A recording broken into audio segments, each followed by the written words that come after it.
Hi friends, ಹೇಗಿದ್ದೀರಾ? ನಾನು ನಿಮ್ಮ ಪ್ರೀತಿಯ ಸ್ಮಿತಾ. ನನ್ನ ಸ್ಮಿತಾ ಶಶ್ ಚಾನಲ್ಗೆ ಸ್ವಾಗತ. ಇವತ್ತಿನ ವಿಡಿಯೋದಲ್ಲಿ ನಾನು ಪೆರಿಫೆರಲ್ ರಿಂಗ್ ರೋಡ್ ಅಂದರೆ ನ್ಯೂ ಅಪ್ಡೇಟ್ ಯಾವ ರೀತಿ ಇವಾಗ ಗೌರ್ಮೆಂಟು ಈ ಒಂದು ಪೆರಿಫೆರಲ್ ರಿಂಗ್ ರೋಡ್ ಬಗ್ಗೆ ಒಂದು ಯೋಜನೆಯ ಬಗ್ಗೆ ಯಾವ ರೀತಿ ರೆಸ್ಪಾನ್ಸ್ ಮಾಡ್ತಿದೆ, ಏನು ಹೇಳ್ತಾ ಇದ್ದಾರೆ ಇವಾಗ, ಮತ್ತು ಜನ ಕೂಡ ಯಾವ ರೀತಿ ರೆಸ್ಪಾನ್ಸ್ ಮಾಡ್ತಿದ್ದಾರೆ, ಇದ್ರ ಬಗ್ಗೆ ಜನ ಏನು ಹೇಳ್ತಿದ್ದಾರೆ, ಮತ್ತು ರೈತರು ಇದ್ರ ಬಗ್ಗೆ ಯಾವ ರೀತಿ ಮಾತಾಡ್ತಿದ್ದಾರೆ, ಮತ್ತು ಜನಕ್ಕೆ ಪರಿಹಾರ ಯಾವ ರೀತಿ ಕೊಡಬೇಕು ಅಂತ ಇದ್ದಾರೆ ಅಂತ ಹೇಳ್ಬಿಟ್ಟು ಈ ವಿಡಿಯೋದಲ್ಲಿ ನಾನು ಹೇಳ್ತಾ ಇದ್ದೀನಿ. ಫ್ರೆಂಡ್ಸ್, ಖಂಡಿತವಾಗಿ ಸ್ಕಿಪ್ ಮಾಡದೆ ಫುಲ್ ವಿಡಿಯೋ ನೋಡಿ, ನಿಮಗೆ ಪೂರ್ಣ ಮಾಹಿತಿಯನ್ನು ಈ ವಿಡಿಯೋದಲ್ಲಿ ನಾನು ಕೊಡ್ತೀನಿ. ಅಂದರೆ ಪರಿಹಾರ ಯಾವ ರೀತಿ ರೈತರಿಗೆ ಮತ್ತು ಜನಸಾಮಾನ್ಯರಿಗೆ, ಇಲ್ಲಿ ವಾಸ ಮಾಡಿರುವಂತಹ ಜನಗಳಿಗೆ, ಅಂದರೆ ಸರ್ವೆ ನಂಬರ್ ಬಂದಿರುವಂತಹ ಜನಗಳಿಗೆ ಎಲ್ಲಿ ರೋಡ್ ಬರುತ್ತೆ, ಯಾವ ಕಡೆ ರೋಡ್ ಬರುತ್ತೆ ಅಂತವರಿಗೆ ಸರ್ವೆ ನಂಬರ್ ಕೊಟ್ಟಿರ್ತಾರ ಅಂಥವರಿಗೆ ಯಾವ ರೀತಿ ಪರಿಹಾರವನ್ನು ಕೊಡ್ತಾರೆ ಗೌರ್ಮೆಂಟ್ಗಳವರು ಅಂತ ಹೇಳಿಬಿಟ್ಟು ಯಾವ ರೀತಿ ಚರ್ಚೆ ಮಾಡ್ತಾ ಇದ್ದಾರೆ ಅಂತ ಹೇಳ್ಬಿಟ್ಟು ಈ ವಿಡಿಯೋದಲ್ಲಿ ನಾನು ಫುಲ್ ಅಪ್ಡೇಟ್ ಕೊಡ್ತಾ ಇದ್ದೀನಿ. ಫ್ರೆಂಡ್ಸ್, ನೋಡ್ಕೊಂಬರೋಣ ಅಲ್ಲ, ಬನ್ನಿ. ಬೆಂಗಳೂರು ಬಿಸಿನೆಸ್ ಕಾರಿಡಾರ್ ನಿರ್ಮಾಣಕ್ಕೆ ಜಾಗ ಬಿಟ್ಟು ಕೊಡುವಂತೆ ಬಿಡಿಎ 4,000 ರೈತರಿಗೆ ನೋಟಿಸ್ ನೀಡಿದೆ.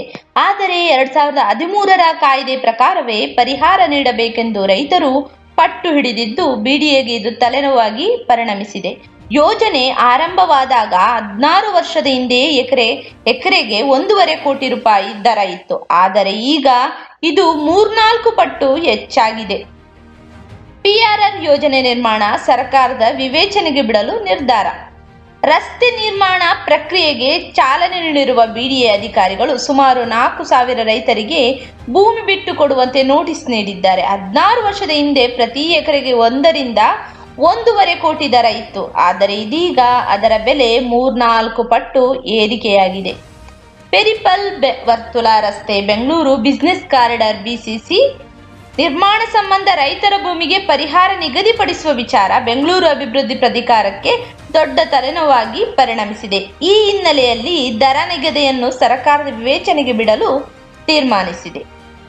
ಇತ್ತ 2013ರ ಕಾಯ್ದೆ ಪ್ರಕಾರವೇ ಪರಿಹಾರ ನೀಡಬೇಕು ಎಂದು ರೈತರು ಪಟ್ಟು ಹಿಡಿದರೆ, ಅತ್ತ ಹೊಸ ಕಾಯ್ದೆಯಂತೆ ಪರಿಹಾರ ನೀಡಿದರೆ ಪರಿಹಾರ ಹಣದ ಜತೆಗೆ ನಿರ್ಮಾಣ ವೆಚ್ಚದ ಹೊರೆಯೂ ಹೆಚ್ಚಾಗುವುದರಿಂದ ಸಾಲದ ಹೊರೆಯೂ ಹೆಚ್ಚಾಗುತ್ತದೆ ಎಂಬುದು ಬಿಡಿಎ ಲೆಕ್ಕಾಚಾರವಾಗಿದೆ. ಇದರ ನಡುವೆಯೂ ಸೋಮವಾರ ಬಿಡಿಎ ಕಚೇರಿಯಲ್ಲಿ ಸಭೆ ನಡೆಸಿದ್ದು, ಕಂದಾಯ ಇಲಾಖೆಯ ಜತೆ ಸಮನ್ವಯ ಮಾಡಿಕೊಂಡು ಜಮೀನು ಪಡೆಯುವ ಸಂಬಂಧ ಚರ್ಚೆ ನಡೆಯಿತು. ಬಿಬಿಸಿ ರಸ್ತೆ ನಿರ್ಮಾಣ ಸಂಬಂಧ ಬಿಡಿಎ ಅಧಿಕಾರಿಗಳು ರೈತರಿಗೆ ನೋಟಿಸ್ ನೀಡಿದ್ದಾರೆ. ಭೂಮಿ ಬಿಟ್ಟು ಕೊಟ್ಟು ಪರಿಹಾರ ಪಡೆಯುವ ಸಂಬಂಧ ತಮ್ಮ ಒಪ್ಪಿಗೆ ಸೂಚಿಸುವಂತೆ ರೈತರನ್ನು ಕೋರಿದ್ದಾರೆ. ಆದರೆ ಬೆಂಗಳೂರು ಅಭಿವೃದ್ಧಿ ಪ್ರಾಧಿಕಾರವು ಕರ್ನಾಟಕ ಭೂಸ್ವಾಧೀನ ಕಾಯ್ದೆ 1894ರ ಅನ್ವಯ ಪರಿಹಾರ ನೀಡಲು 16 ವರ್ಷಗಳ ಹಿಂದೆಯೇ ನಿರ್ಧರಿಸಿದೆ. ಆಗ ಪಿಆರ್ಆರ್ ರಸ್ತೆ ಹಾದು ಹೋಗುವ ಮಾರ್ಗದಲ್ಲಿ ಪ್ರತಿ ಎಕರೆಗೆ 1ರಿಂದ 1.5 ಕೋಟಿ ದರ ಇತ್ತು. ಆದರೆ ಇದೀಗ ಇದರ ಬೆಲೆ 3-4 ಪಟ್ಟು ಏರಿಕೆಯಾಗಿದೆ. ಹೀಗಾಗಿ ವಿಳಂಬ ಮಾಡಿದ್ದು ಬಿಡಿಎ ತಪ್ಪು. ಇದಕ್ಕೆ ನಾವು ಜವಾಬ್ದಾರರಲ್ಲ. ಹೀಗಾಗಿ ನಮಗೆ ಹೊಸ ದರ ನೀಡಬೇಕು, ಇಲ್ಲವೇ ಯೋಜನೆ ಕೈ ಬಿಡಬೇಕು ಎಂದು ರೈತರು ನೋಟಿಸಿಗೆ ಉತ್ತರ ನೀಡಿದ್ದಾರೆ.